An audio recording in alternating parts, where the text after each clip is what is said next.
हमारे पास अनाज नहीं है। अंतर्राष्ट्रीय स्थिति भी आप देख रहे हैं। सबसे पहला प्रश्न जीवन का आता है और उसके लिए जहाँ से भी अनाज प्राप्त हुआ हमने लिया। इस समय भी हम वार्ता करके आप सबका सहयोग लेना चाहते हैं। हम स्वावलंबी होना चाहते हैं, उत्पादन बढ़ाना चाहते हैं, लेकिन जब प्रकृति की नाराज़गी का हम पर असर पड़ता है तब हमारी चिंता बढ़ जाती है। इस सब के बावजूद हम जनता को आश्वासन देना चाहते हैं कि हमारी सरकार किसी भी प्रकार की स्थिति का मुकाबला करने में समर्थ है और इस कठिन स्थिति से भी वह जल्दी ही छुटकारा पा लेगी। आजकल एक अशांति का वातावरण पैदा करने का प्रयत्न किया जा रहा है। विद्यार्थियों को भड़काया जा रहा है। अन्य देशों का उदाहरण देकर इस देश में क्रांति की बात की जा रही है। अन्य देशों में क्या हुआ उसके बारे में मैं कुछ नहीं कहना चाहता हूँ। विद्यार्थी समाज के सामने आज 2 प्रश्न हैं और हम चाहते हैं कि उनका समाधान वे स्वयं करें। एक अध्ययन का और दूसरा आंदोलन का। यह निर्णय उन्हें स्वयं करना है कि वे अध्ययन करना चाहते हैं या आंदोलन। यही कारण है कि वे लोग गलत दिशा में जा रहे हैं। हमें उन्हें सही दिशा में लाना है।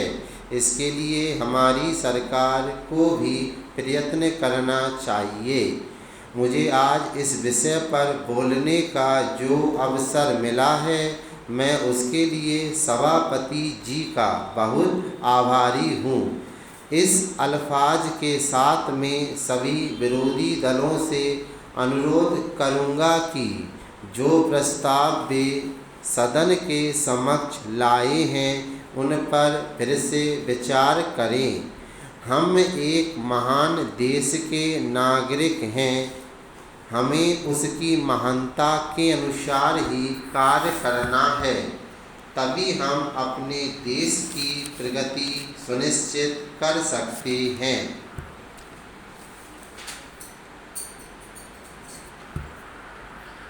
महोदय, आज भाव ऊंचे हो रहे हैं, आगे भी ऊंचे होंगे।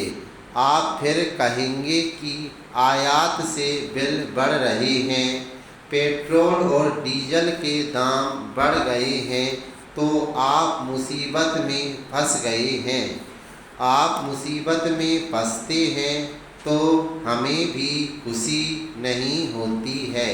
इसलिए आप गंभीरतापूर्वक सोचें। कुछ हमसे सहायता लेना चाहते हैं तो लें, जिस तरह से भी लेना चाहते हैं लें। आप जैसा कहेंगे वैसे हम जनता से जाकर कहेंगे। अंत में मैं निवेदन करना चाहता हूँ कि आप राजस्थान के लिए अवश्य कुछ करें। सभापति महोदय, गत 30 साल से स्थिति में कोई विशेष सुधार नहीं हुआ है। स्थिति के हल के लिए हिंदी का विकास भी नहीं हुआ है। यह संशोधन केवल हिंदी भाषी क्षेत्रों पर लागू होता है। अन्य क्षेत्रों के बारे में सरकार ने क्या किया है? समय की मांग है कि न्याय पूरे देश में क्षेत्रीय भाषाओं में ही प्रदान किया जाए। इसलिए यदि सरकार सभी क्षेत्रीय भाषाओं में अनुवाद के लिए एक व्यापक संशोधन विधेयक लाती तो अच्छा होता, लेकिन दुर्भाग्य से ऐसा नहीं किया गया है।